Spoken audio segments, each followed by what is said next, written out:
ఈ దీనికి జయబోలు తెలంగాణకి చక్రి గారు మ్యూజిక్ డైరెక్టర్. ఆ సినిమా అయిపోయిన తర్వాత ఆయనకు సినిమా అవకాశాలు చాలా తగ్గాయి అన్నది కేవలం ఆ సినిమానే కారణం అన్నది ఒక వాదన. అది నిజమేనా? ఎంతవరకు నిజమే ఉంటుంది, దాంట్లో నాకేం డౌట్ లేదు. ఎట్లా దానికి ఎలా పాపం ఆయన మీరు ఏమన్నా మళ్ళీ ఎప్పుడన్నా ఆయన్ని ఇచ్చేసారు? కలిసాము ఒకసారి, అంటే ఒక రెండు ఎక్కువ సార్లు కలుసుకోలేదు కానీ ఒక 2 సార్లు కలిసినప్పుడు మాత్రం తన ఆవేదన మీరే చెప్పినట్టున్నారు. ఆయన చనిపోయినప్పుడు మీరే అన్నట్టున్నారు. తన ఆవేదన చెప్పాడు. అన్న సినిమాకి మంచి పేరు వచ్చింది కానీ మన సినిమాలు రావట్లేదన్న అన్నాడు. ఓకే, వస్తాయి లేరా మనమే సినిమాలు చేద్దాం తెలంగాణ వస్తుందని చెప్పి. చాలా మంచివాడు, అద్భుతమైన ప్రతిభ ఉన్నవాడు, చాలా రేర్గా ఉండే ప్రతిభ వల్ల ఉంది. అద్భుతమైన కళాకారుడు, ఎంత అద్భుతమైన మ్యూజిక్ ఇచ్చాడు జయబోలు తెలంగాణ. ఏ పాటకు ఆ పాట ఎంత అద్భుతంగా ఉంటుంది. ఎక్కడ ప్రజాపాలనలు ఎక్కడ కావా అన్ని తన సొంతమైన మొత్తం సొంతంగా జయబోలు తెలంగాణ ఒరిజినల్ అందశ్రీ రాసింది, పొడుస్తున్నది గదరన్న folk tune. Background score and దీనికి కంపోజిషన్ చేయాలి కదా మరి. పొడుస్తున్న పొద్దు మీద పాటకి బ్యాక్గ్రౌండ్ స్కోర్ చేయడం అంత ఈజీ కాదు, ఎందుకంటే అప్పటికే అది ఫోక్లో పాపులర్ సాంగ్ అది. అట్లాగే ఉస్మాన్ యూనివర్సిటీలో ఆ పానీతో పాడుకుంటున్నారు. సో దాన్ని చేసి మెప్పించడం అనేది అంత ఈజీ కాదు, ఆల్రెడీ జనంలో నలుగుతున్న పాటని. సో దాన్ని అద్భుతమైన ప్రయోగంతో చేశాడు. Very very talented, very very talented. వాళ్ళు అద్భుతమైన మానవీయ కోణం ఉంది, మానవత్వం ఉన్న మనిషి వాడు. ఇంత ఎర్లీగా చనిపోవాల్సింది కాదు.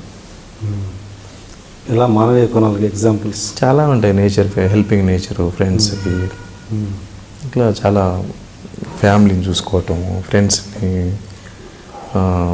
వాళ్ళ కష్ట నష్టాల్లో పాల్పంచుకోవటము, ఇలాంటివి చాలా హ్యూమన్ కైండ్ బాగుంది. ఈ సినిమా అప్పుడు జయబోలు తెలంగాణ సినిమా అప్పుడు సెన్సార్ పరంగా మీరు ఎదుర్కొని, అప్పుడు ధనలక్ష్మి గారు ఉన్నట్టున్నారు, ఏంటి అప్పుడు మీరు ఎదుర్కొన్న ఇబ్బందులు? అంటే సినిమా చూసిన తర్వాత ఏ సెన్సార్ గవర్నమెంట్ రాలేదు కాబట్టి డెఫినెట్గా బోర్డు ఏం చేయాలి, సెన్సార్ ఆఫీసర్ కానీ ఆ కమిటీ కానీ ఆ సెన్సార్ చూసిన సభ్యులు ఆఫీసరు వాళ్ళకు డెసిషన్ చెప్పాలి. ఇక మీ సినిమాలో ఈ అంశాలు ఉన్నాయి తీసివేయాల్సినవి, ఇవి సెన్సార్ రూల్స్కి విరుద్ధంగా ఉన్నాయి కాబట్టి మీరు తీసేయండి. లేదనుకుంటే అసలు మీ సినిమానే తప్పుగా ఉంది, మీ సినిమాని అసలు బ్యాన్ చేస్తున్నాం, మీ సినిమా సెన్సార్ చేయబడదు, 2 అంశాలు చెప్పాలి. లేదనుకుంటే ఇస్తున్నామంటే స్మాల్ కట్స్ ఉన్నాయి, లేదంటే సౌండ్ మ్యూట్ చేయండి, లేదంటే విజువల్ తీసేయండి, ఇవే ఉంటాయి. అసలు ఏమీ చెప్పలేదు. సినిమా చూస్తున్నంతసేపు ఒక మెంబర్ ఏమో ఆ రోజున్న ఒక కాంగ్రెస్ పార్టీ ఎంపీకి మెసేజ్లు పెట్టడం, ఈ సినిమా రిలీజ్ అయితే మొత్తం అల్లకల్లం అయిపోద్దని. ఒక ఆమె ఏమో ఇంకొక ఆయనకు మెసేజ్లు పెట్టడము, ఇది చేశారు తప్ప సినిమాని ఏం చేయాలి, రిలీజ్ చేయించాలా లేదనేది చెప్పట్లేదు. ఓకే, సో అదేంటుంది అసలు సినిమా సెన్సారు నిబంధనల ప్రకారం ఉందా లేదా, ఫార్మేట్లో ఉందా లేదా, సినిమా ఫార్మేట్లో ఉందా లేదా, లేకపోతే మీరేమైనా తీసేయాలనుకుంటున్నారా, ఈ అంశాలు చెప్పండి. లేకపోతే మీరేమైనా ఆర్సీకి రికమెండ్ చేస్తారా, లేకపోతే ట్రిబ్యునల్కి రికమెండ్ చేస్తారా చెప్పండి. అదేం లేదు చెప్తా ఉంటున్నారు, డిలే చేస్తున్నారు. దీన్ని బట్టి అర్థమైంది కోల్డ్ స్టోరేజ్లో పెడతారని అర్థమైపోయింది. దాంతో మనం రియాక్ట్ అవ్వటం, తర్వాత అందరూ రియాక్ట్ అవ్వటం, తెలంగాణ సమాజం అంతా ఓన్ చేసుకోవటం, అనేకమైన సంఘాలు, తర్వాత లాయర్లు, తర్వాత విద్యార్థులు, విద్యార్థులంతా రావటం, సెన్సార్ ఆఫీసర్ని గట్టిగా క్వశ్చన్ చేయడంతో వాళ్ళకి అర్థం కాక అప్పుడు ఆర్సీకి రికమెండ్ చేశారు. లేదా ఆర్సీ చూసి ఫైనలైజ్ చేసుకుని, ఆర్సీలో చూసి అద్భుతంగా మెచ్చుకొని కొన్ని కట్లు ఇచ్చారు, చాలా వరకు ఇచ్చారు. కొన్ని నేను ఒప్పుకున్నాము, ఎందుకంటే ఇది కూడా రిజిడ్గా ఉంటే ఏమిటంటే ఇండస్ట్రీ డిస్టర్బ్ అవుతుంది ఒకటి. అంటే నేను సెన్సార్కి వెళ్ళడానికి ముందు కొంతమంది ఫోన్ చేసి కొన్ని నువ్వు ఒప్పుకోకపోతే ఇండస్ట్రీ డిస్టర్బ్ అయింది, నువ్వు కావాలి ఇండస్ట్రీ డిస్టర్బ్ చేసినట్టు అనిపిస్తుంది అని కొంతమంది సినిమా పెద్దలు మాట్లాడటము, ఇవన్నీ దృష్టిలో పెట్టుకొని కొన్ని ఒప్పుకోవటం, కొన్ని వాళ్ళు ఒప్పుకోవటం కూడా జరిగింది. అట్లా సెన్సార్. అలా మీరు ఇష్టపడ్డ సీన్ ఏదైనా పోయిందో? ఉన్నాయి, చాలా అట్లాంటి 2-3 సీన్లు ఉన్నాయి కానీ ఇంకా తప్పదు. అంటే సెన్సిటివ్గానే ఉంటాయి అవి, ఏమి వెర్బల్గా అట్లా ఉండవు అవి. ఏంటి ఒక ఎగ్జాంపుల్ చెప్పగలరు? ఇంకా అవి చెప్పలేదు. అవి సెన్సిటివ్గానే ఉంటాయి, అంటే డైరెక్ట్ తిట్టడం అట్లాంటివి ఉండవు, కానీ దాని ఇంపాక్ట్ ఎక్కువగా ఉంటుంది. ఇప్పుడు ఫర్ ఎగ్జాంపుల్ ప్రేమించుకున్న అబ్బాయిని అమ్మాయిని విడదీసేసి అమ్మాయిని విజయవాడ తీసుకెళ్తుంటారు తల్లిదండ్రులు. ఆ అమ్మాయి అన్నయ్యకు అన్నం పెడుతూ బంగాళదుంప కూర వేస్తుంది. ఆలుగడ్డ చేసి బుద్ధి ఉందా నీకు, నేను ఆలుగడ్డ కూర తినను కదా, ఆలుగడ్డ కూర వేసి నేను బంగాళదుంప కూర తినను కదా, బుద్ధి లేదా నీకు అని అంటే ఒకసారి తినంటే, ఒకసారి కాదు చాలా తిన్నాను బుద్ధి లేదని తిడుతుంటాడు.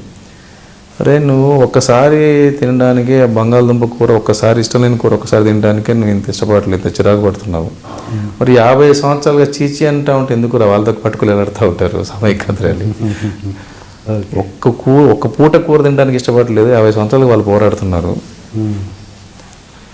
మరి మీరు ఎందుకు పట్టుకొని వెళ్ళాడుతున్నారా? వాళ్ళకి ఇష్టం లేదని వదిలేసేయచ్చు కదా, మాది మాకు అనుకుని నువ్వు ఇచ్చేయచ్చు కదా, ఎందుకు పట్టుకొని వెళ్ళాడటం నువ్వు అంటే. ఇట్లాంటి ఇంపాక్ట్ అదే సినిమాలో ఉంది. కేసీఆర్ గారికి బాగా నచ్చిన సీన్ అది. ఆయన ఎంతమంది ఎమ్మెల్యేలకు ఎంతమంది చెప్పాడు, ఆయన దగ్గరికి వచ్చే వాళ్ళందరికీ ఈ సీన్ చెప్పేవాడు.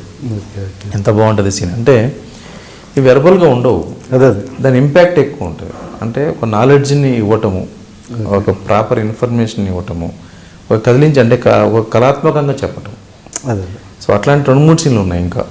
సో అవేంటంటే డెఫినెట్గా ఒక 100% ఇది తెలంగాణ సినిమా, తెలంగాణ కోసమే సినిమా అనే పద్ధతిలో ఉంటాయి అవి. సో ఇంపాక్ట్ ఎక్కువ ఉంటుందని ఒక 3 సీన్లు కట్ చేయమన్నారు, నేను చేయనన్నాను. దాంట్లో ఇది ఇచ్చారు మనకి, ఇది ఇచ్చి మిగతా 2 తీసేసారు. ఇది సినిమాలో ఉందా?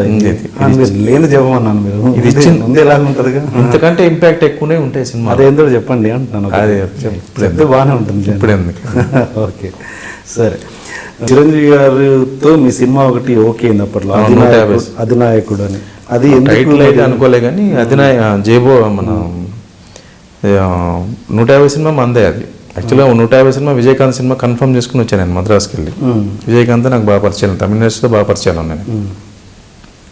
కథ ఓకే చేసుకుని వచ్చిన తర్వాత పరచు వ్యవస్థ జనరల్గా మాట్లాడుతున్నప్పుడు చిరంజీవి గారు కథ కావాలంటున్నారు, ఆ కథ చెప్పొచ్చు కదా అన్నారు. వద్దులే, ఆల్రెడీ విజయకాంత్ ఓకే అయింది కన్నా వద్దులే అని అన్నాను. లేదా క్యాజువల్గా వింటారు అని అంటే వద్దులే అని అన్నాను. ఇది క్యాజువల్ డిస్కషన్లో చిరంజీవి గారితో వాళ్ళు చెప్పడం జరిగింది.